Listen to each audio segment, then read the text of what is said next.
chapitre 2 de la fameuse invasion de la Sicile par les ours. Nous en étions au moment où De Ambrosis essaye de se positionner dans la communauté des ours pour obtenir un poste important, parce qu'il veut être reconnu pour ce qu'il sait faire. De Ambrosis le magicien. Lorsque dans la solitude des campagnes commença de se faire entendre l'appel mélancolique du hibou, le professeur De Ambrosis, s'armant de courage, descendit vers les ours et se présenta au roi Léonce, le roi des ours.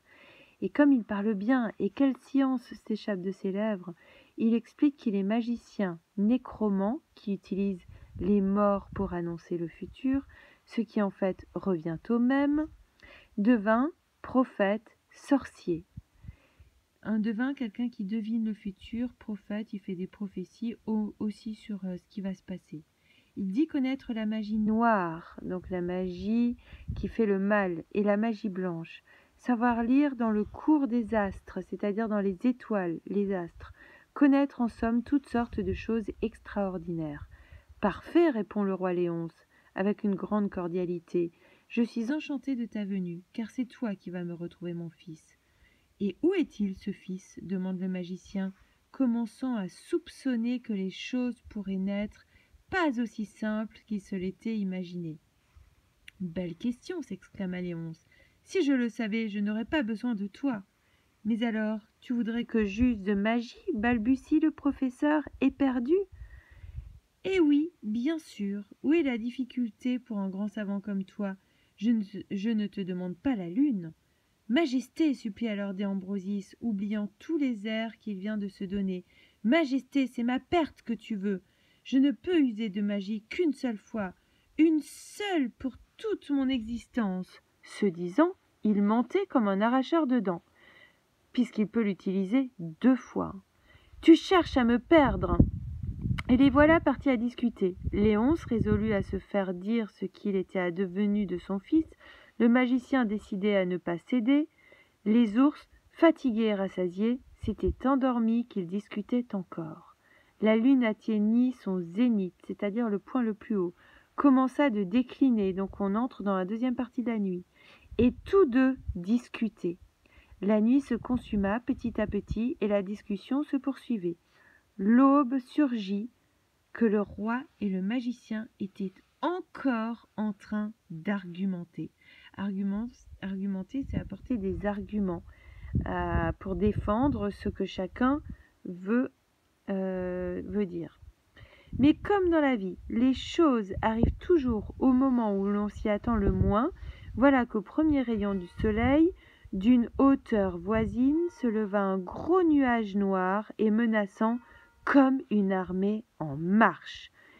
« Les sangliers !» cria la sentinelle postée à la limite du bois. « Les sangliers !» fit Léonce, surpris. « Les sangliers en personne, Majesté !» répondit l'ours sentinelle, consciencieux comme toutes les braves sentinelles. Une sentinelle, c'est quelqu'un qui surveille. C'étaient en effet les sangliers du sire de Molfette, cousin du grand-duc, qui arrivaient à la rescousse, c'est-à-dire qui arrivaient au secours des soldats. Au lieu de soldats, cet important personnage avait instruit une armée de gros porcs sauvages, non seulement féroces et extrêmement valeureux, mais encore célèbres dans le monde entier. Du haut de la colline, où il se tenait éloigné du risque, le sire de Molfette agitait son fouet. On le voit là. Le sire de Molfette qui agite son fouet, et ici, les sangliers qui affluent. Agitait son fouet, et les terribles sangliers étaient lancés au galop. Leur défense fendait l'air en sifflant. Hélas, les ours dormaient encore. Ça et là, dispersés dans le bois autour des cendres de leur bivouac, ils s'abandonnaient aux doux rêves du matin qui sont toujours les plus beaux.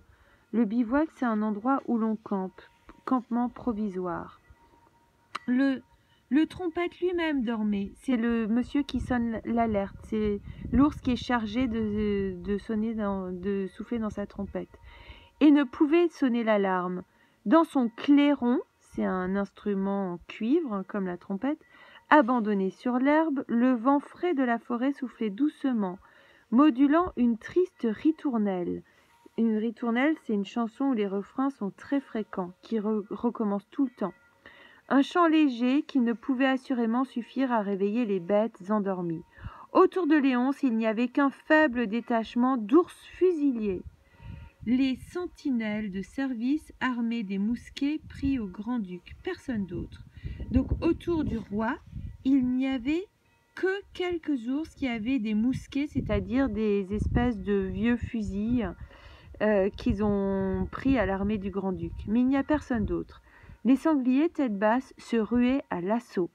« Que va-t-il se passer » balbutia le professeur de Ambrosis. « Vous le demandez » répondit le roi Léonce, avec une certaine amertume. « Nous sommes isolés.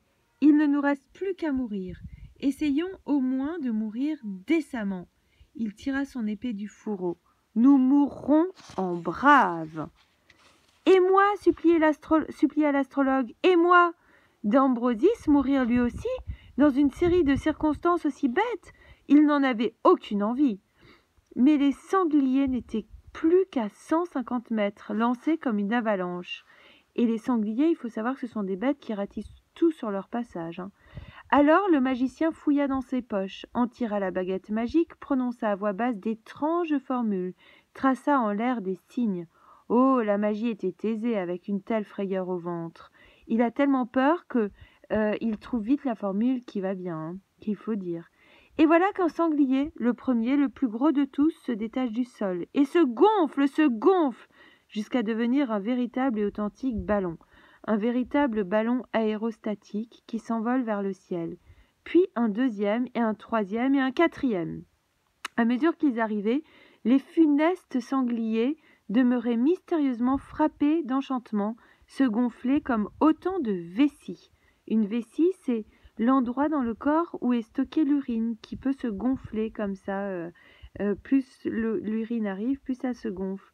Et là, les sangliers font penser à des vessies qui sont gonflées comme des ballons.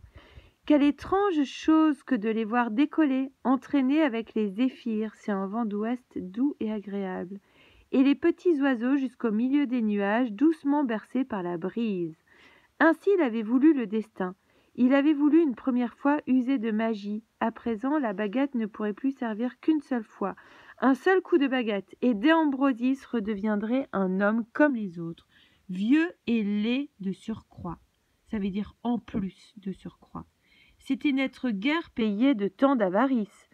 Ils veulent dire que tant d'avarice, il a gardé jalousement, pas son argent, mais ses pouvoirs, n'allait pas lui servir beaucoup à lui personnellement. Hein. Mais il sauve quand même tous les ours. En attendant, les ours étaient sauvés. Voici disparu le dernier sanglier, qui n'était plus qu'un minuscule point noir au sommet de la voûte céleste. Donc, tout en haut dans le ciel, la voûte, c'est l'espèce enfin, c'est ce qui représente le ciel au-dessus de nos têtes. Il y a le dernier sanglier qui s'envole. D'où la légende qui fut autrefois faite des sangliers volants de Molfett. Que nous dit-il ici pour illustrer le dessin? Ça, c'est fait par Dino Buzzati lui-même. Hein. Les sangliers de guerre du sire de Molfett attaquent les ours par surprise. Mais d'un coup de baguette, l'astrologue Déambrosis les change en ballons aérostatiques que berce doucement la brise. D'où la fameuse légende des sangliers volants de Molfett.